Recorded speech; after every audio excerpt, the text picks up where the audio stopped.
Sumus corpus Christi, unum corpus.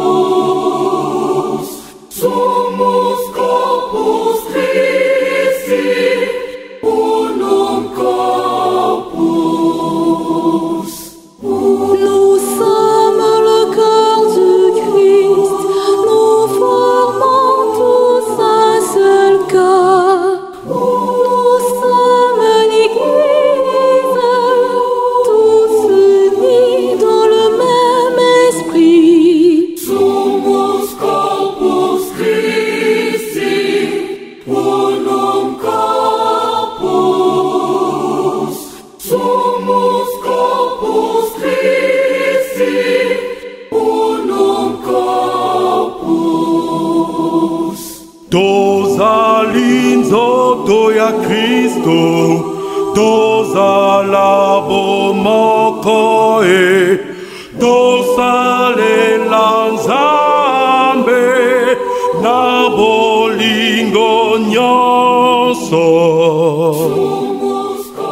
Nous sommes donc au troisième jour de la tenue des assises sur l'Assemblée spéciale des ouvriers apostoliques qui a ouvert ses portes déjà le dimanche par une messe d'action de grâce, bien évidemment, comme annoncé. Et le lundi a débuté finalement les travaux de l'Assemblée spéciale des ouvriers apostoliques. Différents sujets, différents problèmes sont traités pendant cette assemblée. Donc aujourd'hui, le troisième jour, nous sommes donc au hall. Nous apercevons déjà les participants à cette assemblée qui viennent pour prendre part déjà à ce troisième jour des assises. Voilà, autour de moi, vous avez l'ambiance qui règne pendant ces assises de l'Assemblée spéciale des ouvriers apostoliques. Alors, hier déjà, mardi, deuxième jour de l'Assemblée spéciale, quelques sujets, quelques problèmes ont été débattus, notamment l'orthodoxie et l'autonomie financière, la catéchèse diocésaine, la création d'une banque ou caisse d'épargne, mais aussi le problème de la création d'une télévision catholique couplée avec la radio, parce que l'archidiocèse de Brazzaville ne doit pas rester éternellement avec la chaîne YouTube. Nous allons donc prendre quelques réactions déjà ici, de ceux qui viennent, de ceux qui prennent part déjà à cette assemblée. Quel est leur ressenti par rapport à l'organisation de cette assemblée spéciale des ouvriers apostoliques? Nous allons les prendre à chaud comme ça, en ce troisième jour, pour se faire déjà une idée de ce qui se dit, de ce qui se raconte, de ce qui se vit pendant cette assemblée spéciale. On va se rapprocher un peu des participants, des prêtres qui reviennent de l'étranger pour la tenue de cette assemblée. L'abbé Alfred, voilà, nous avons la vue que malheureusement personne ne veut s'apprêter à notre micro pour quelques réactions. Mais on va prendre l'abbé Alfred quand même, c'est le responsable de la communication de ces assises de l'Assemblée spéciale des ouvriers apostoliques. L'abbé Alfred, bonjour. Bonjour. Voilà, vous avez fait le déplacement de Belgique pour prendre part à ces assises de l'Assemblée spéciale des ouvriers apostoliques. Quel est votre ressenti par rapport à l'organisation de ces assises? Mais la tenue de ces assises est en soi véritablement un signe positif, on va même dire vraiment un cadeau du ciel, parce que venus de partout, les prêtres, les laïcs se sont rassemblés autour de notre pasteur, Monseigneur Bienvenu, pour essayer de faire route ensemble, pour voir d'où nous venons, où nous en sommes aujourd'hui, quels sont nos problèmes, quelles sont nos forces, quelles sont nos faiblesses, vers quoi nous pouvons aller et pour y aller, quelles sont les énergies à mettre en place. Donc en soi vraiment, le fait de voir l'église diocésaine réunie en ces lieux autour de notre évêque est en soi véritablement une réussite et véritablement un signe très encourageant, très dynamisant. Hier, déjà deuxième jour de la tenue de l'Assemblée, vous êtes monté au créneau pour défendre votre commission sur la revue diocésaine. En tout cas, en ce qui concerne l'équipe technique que nous avons essayé de chapeauter, il s'est agi de faire un petit point sur les revues liturgiques, mais que nous avons davantage appelées revues diocésaines.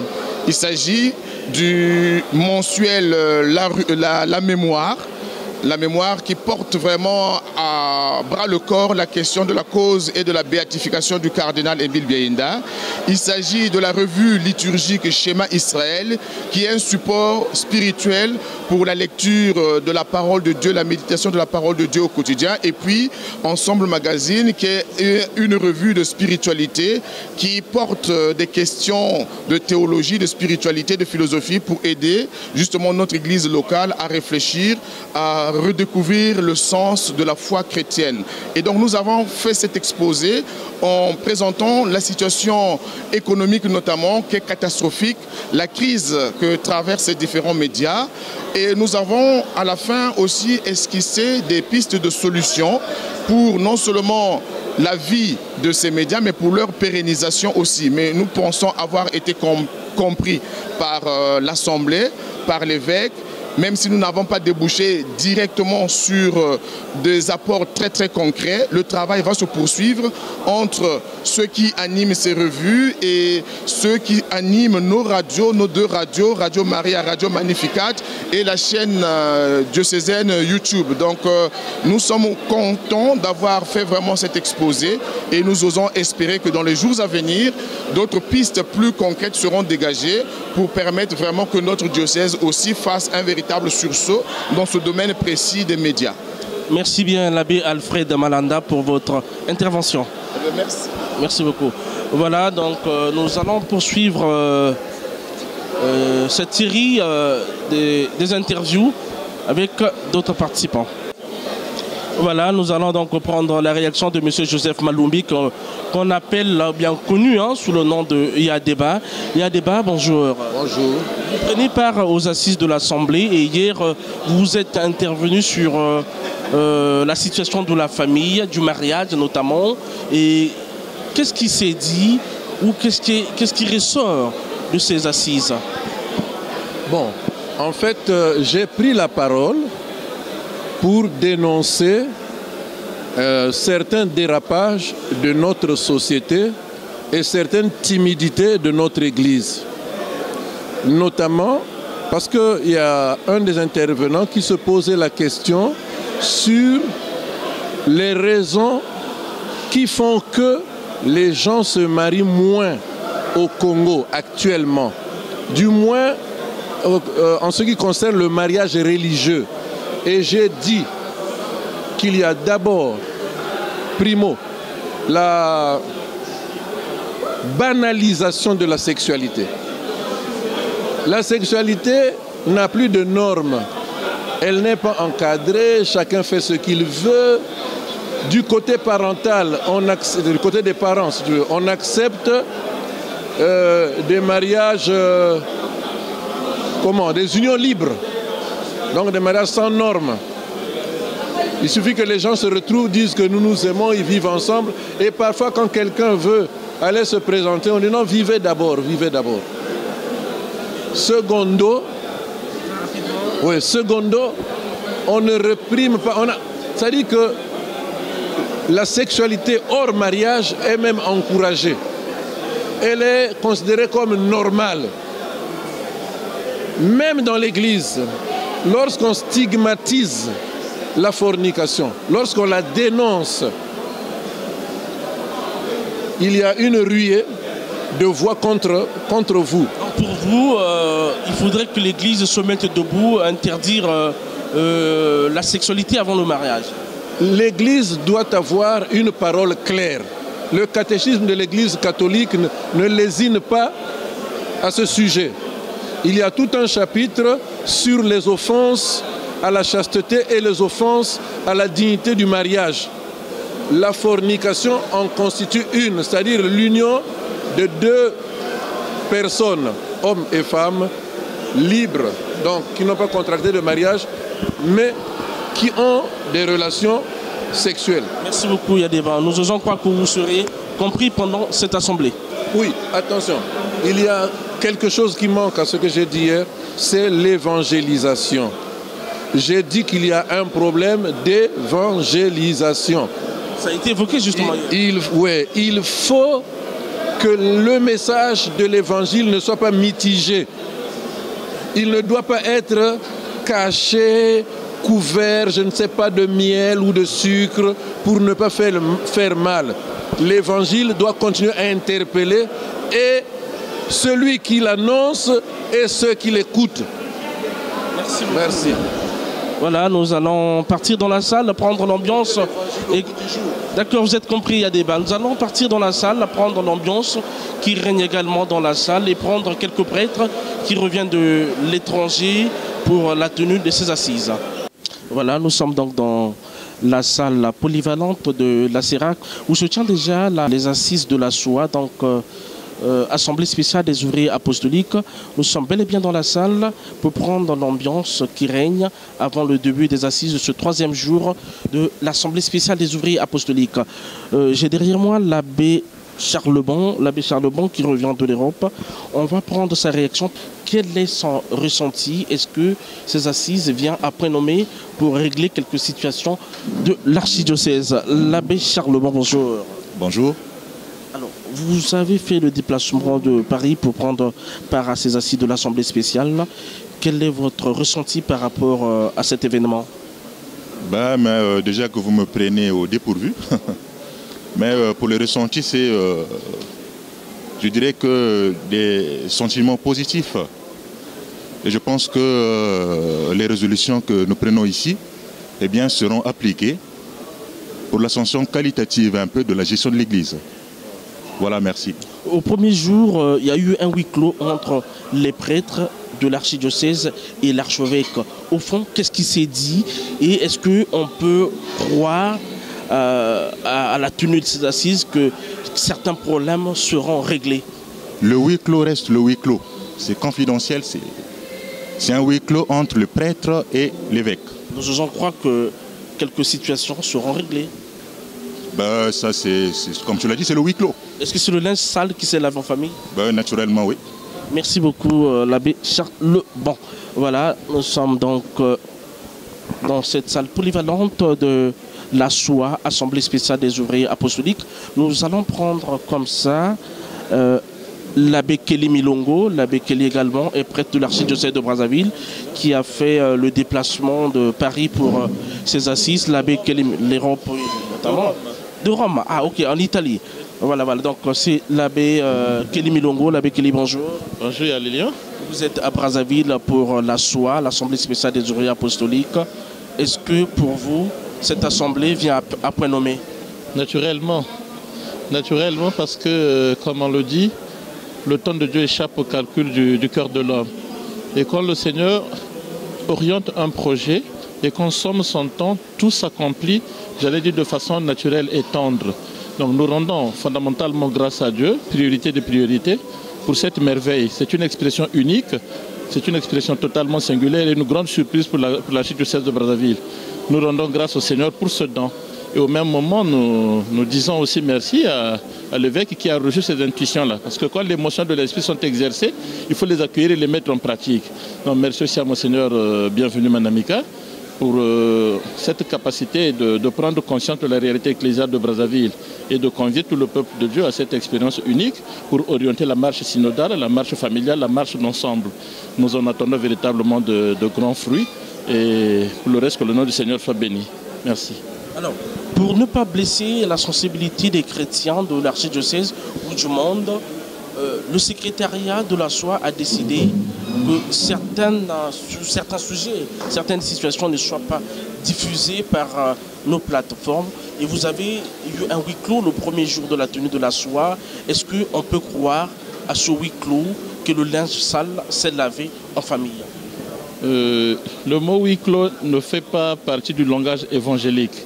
Nous avons une concertation fraternelle, une séance de correction fraternelle, si vous voulez. Et l'Évangile accorde beaucoup d'espace à ces réalités. Et au cœur d'une famille diocésaine, je me dis qu'après avoir fait un long chemin, il était plus que temps de s'asseoir ensemble pour corriger ce qui doit l'être, pour réparer là où le tort a été causé et pour célébrer nouvellement les élans de la fraternité. Donc c'est une dynamique fraternelle, c'est une dynamique ecclésiale où on ne vient pas pour simplement condamner, pour simplement indexer, mais pour se dire ensemble ce qui a marché, ce qui n'a pas marché, pour baliser nouvellement le chemin. Justement, dans cette dynamique, vous avez pensé mettre sur le marché un livre qui parle de la Shoah. Pourquoi avoir pensé de cette façon au moment où la Shoah n'avait pas encore tenu ses assises? L'action est toujours anticipée. L'action est toujours anticipée, comme aussi elle peut être posticipée si vous voulez. L'intuition est venue par le simple fait de considérer la famille ecclésiale de Brazzaville comme un lieu de renaissance d'une dynamique nouvelle. Et cette renaissance ne passe pas simplement par la pensée, mais elle passe aussi par ce que nous pouvons concrétiser pour essayer d'offrir la possibilité d'une vie nouvelle pour tout le monde. Et l'intuition de la rédaction de ce livre m'est venue pour essayer de proposer, comme on dit, un bouquet qui est à la fois spirituel, un bouquet qui est à la fois théologique, un bouquet qui est à la fois sociologique, anthropologique, financier, économique, et proposer cette pensée à l'ensemble de la famille du peuple de Dieu pour qu'au moins chacun donne la possibilité de comprendre d'où nous venons, où nous sommes et où nous voulons nécessairement arriver. Et donc la pensée est partagée, que les gens s'imprègnent de la réalité. Parce que ce temps d'une semaine pour la tenue de la Shoah ne suffira pas pour globaliser la pensée. L'expérience va continuer. Vous avez déjà anticipé les conclusions de la Shoah? Anticipé, je ne pense pas. J'ai proposé. Et donc, ça sera maintenant à la grande assemblée de prendre corps, de prendre un peu en considération cette matière et d'amplifier les réflexions. C'est comme des lignes d'action qui sont tracées, mais chacun de nous en tirera les conditions nécessaires. Merci beaucoup, l'abbé Kelly Milon. Merci bien. Alors, on va prendre donc une religieuse également, parce que jusque-là, aucune religieuse n'a intervenu concernant cette assemblée spéciale des ouvriers apostoliques. Vous voyez déjà l'ambiance qui règne dans la salle, et de l'autre côté là-bas, l'équipe du protocole chargée de mettre un peu l'ordre en ce qui concerne les téléphones portables. Tout ce qui est numérique ne doit pas intégrer la salle, ne doit pas être dans la salle pour des questions de discrétion, parce que c'est une grande assemblée qui doit donner les lignes de conduite du quinquennat. Voilà, je suis donc à côté des sœurs Adolphine, les sœurs congolaises du Rosaire. La sœur Adolphine, vous prenez part à la Shoah. Quelles sont vos impressions par rapport à ce qui se dit ici? Mes impressions sont bonnes. D'abord, tout se passe dans le calme. Parce qu'avant qu'on commence ces travaux, les gens étaient inquiets. Parce que le prêtre va rencontrer le prêtre va rencontrer le fidèle, le consacré va rencontrer les consacrés, et l'église l'archidiocèse de Brazzaville va rencontrer l'archidiocèse de Brazzaville. Il y avait beaucoup d'inquiétudes. Parce qu'avant même qu'on lance les travaux, il y avait beaucoup de murmures. On s'inquiétait même, est-ce que les gens de l'extérieur viendront? Mais ils sont là. Et la première journée, c'était bien passé. La matinée, on était ensemble. L'après-midi, c'était l'archevêque avec les prêtres congolais, les prêtres diocésains congolais et les prêtres et les diacres. Tout s'est passé.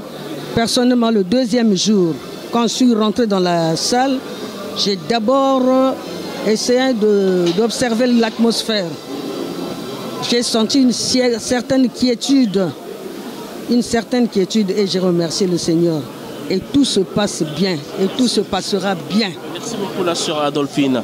Ma sœur, s'il vous plaît, est-ce que quelque chose à dire par rapport à la tenue de l'Assemblée spéciale des ouvriers apostoliques? Vous êtes participante à cette assemblée et les choses vont au mieux.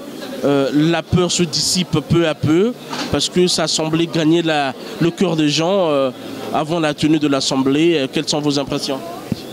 Merci, monsieur le journaliste. Merci de m'avoir donné la parole. Vraiment, je suis très contente de ce qui se passe. Pour ce que Monseigneur Manamika vraiment a pris comme engagement. Nous sommes vraiment contentes de la réforme qui est en train de se passer. Vraiment, c'est une grande joie parce que nous avons assisté à ces assises. Vraiment, merci, monsieur le journaliste. Merci. On aperçoit également la sœur Ida Louvandou, l'une des participantes à cette assemblée. Voilà, c'est bientôt là, c'est bientôt là, les assises du 3e jour vont commencer. On demande déjà aux participants d'intégrer la salle parce que bientôt, Monseigneur l'archevêque, son Excellence, bienvenue Manamika, fera son entrée pour commencer les assises du 3e jour, les travaux de ce 3e jour des assises. L'abbé Abraham, bonjour. Voilà, nous sommes en face de l'abbé Abraham Ngwama. L'abbé Abraham, bonjour. Bonjour. L'un des participants à ces assises, un fils de l'archidiocèse. L'archidiocèse vous a tout donné. L'archidiocèse, c'est papa et maman pour emprunter les mots de l'archevêque. Quelles sont vos impressions par rapport à ces assises? Mais les impressions sont bonnes. Hein? Bon, c'est une grâce que Monseigneur a dû penser à nous mettre ensemble, hein, à se retrouver. Moi, je veux dire que c'est l'archidiocèse qui se retrouve avec lui-même. Hein?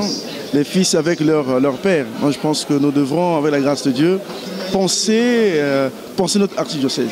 Tout dépendra de nous-mêmes, nous les prêtres et notre archevêque. Et la grâce de Dieu. Est-ce que jusque-là, on peut espérer à une bonne résolution, une bonne réforme de l'archidiocèse? Je pense que... Non, c'est peut-être très tôt. On a pris une bonne direction. Si nous pouvons continuer comme ça, je pense que ça sera quelque chose de bien pour le diocèse. Merci beaucoup. Donc c'est l'abbé Abraham Ngwama, le curé de Saint-Pédis. Voilà. Voilà, nous observons déjà l'entrée des participants dans la salle polyvalente de la tenue de l'Assemblée spéciale des ouvriers apostoliques. C'est les prêtres, les ouvriers apostoliques qui font déjà leur entrée. Voilà, on les observe derrière, ils sont là. Ils avancent petit à petit. Voilà. Est-ce que l'abbé Jean-Pierre a quelque chose à dire? On ne sait pas. L'abbé Jean-Pierre, bientôt là, c'est le début de ce 3e jour des travaux. Hier, vous avez exposé sur l'orthodoxie. Est-ce que quelque chose à ajouter pour éclairer la lanterne de ceux qui vous suivent via la chaîne YouTube? Je crois que tout est clair. Hein? Depuis le premier jour, nous sommes en train de vivre des moments extraordinaires. Personne n'aurait pensé que les travaux allaient se passer de cette manière-là. Mais vraiment, c'est une chance inouïe qui nous a été donnée pour améliorer les choses, pour approfondir les choses, pour changer la manière de manager l'Église, pour changer la manière d'être dans l'Église. Et je crois que ça serait mieux à la fin quand on aura rassemblé tous les éléments avec toutes les équipes, qu'on pourra se prononcer sur ce que sera désormais l'Église. Nous avons aussi l'intention de donner une communication sur le renforcement des capacités de l'Église catholique en ce qui concerne la gestion axée sur les résultats.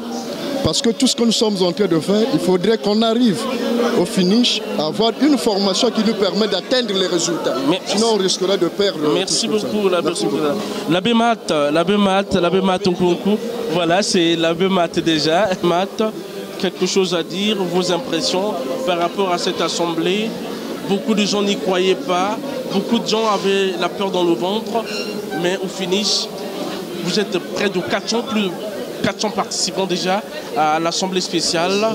Est-ce que quelque chose à ajouter? Mes impressions sont positives. Je pense que de cette Assemblée naîtront des bonnes intuitions et il faut y croire. La foi et l'espérance doivent nous guider. Donc j'y crois. Voilà.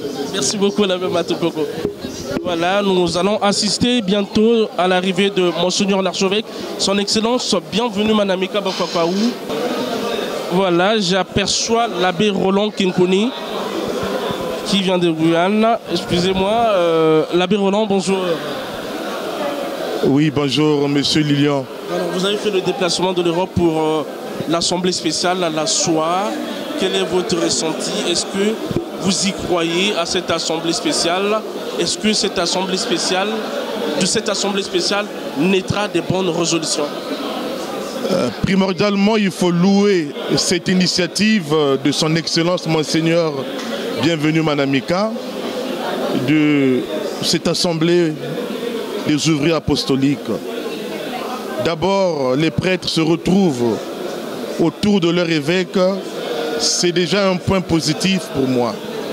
Et tout au long de nos travaux, avec les attentes et les besoins du diocèse, il fallait ce temps pour que le diocèse, ensemble avec l'archevêque, ses prêtres, le peuple de Dieu, que nous avancions tous en profondeur pour le bien de notre église locale. Les assises, vraiment, nous sommes très heureux et contents de ce qui se fait pour le bien de notre église. Avant les assises, la peur habitait vos ventres et certains de vous n'y croyaient pas ou encore prenaient cette assemblée comme une farce jusque-là. Est-ce que aujourd'hui c'est le 3e jour, les travaux vont au mieux par rapport à cette rencontre fraternelle que vous avez eue entre ouvriers apostoliques et Monseigneur l'archevêque? Parler de la peur, je dirais non, puisque Monseigneur lui-même, durant son séjour en France, il a eu l'opportunité de rencontrer tous ces prêtres en visioconférence. Et déjà, en amont, on savait qu'au mois de juin, il y aurait ce grand rassemblement.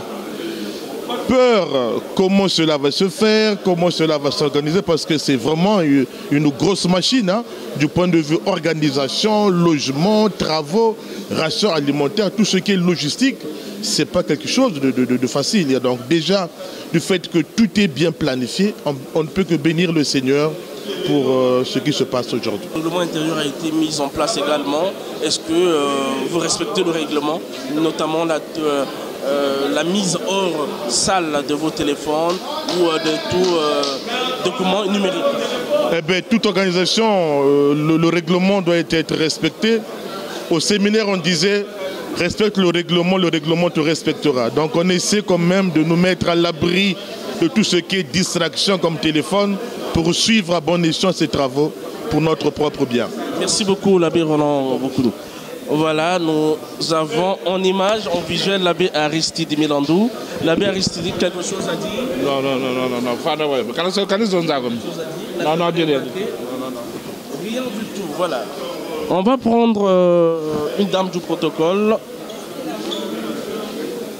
Au protocole, est-ce que vous êtes compris par rapport à la tenue de ces assises, par rapport à vos principes? Oui, par rapport à nos consignes qu'on a reçues, nous sommes au point. Les ouvriers apostoliques ont également une façon de faire. Est-ce que vous êtes compris par rapport aux dispositions? Oui, on s'est compris. Pour ça, il n'y a pas de problème. Ça se passe bien.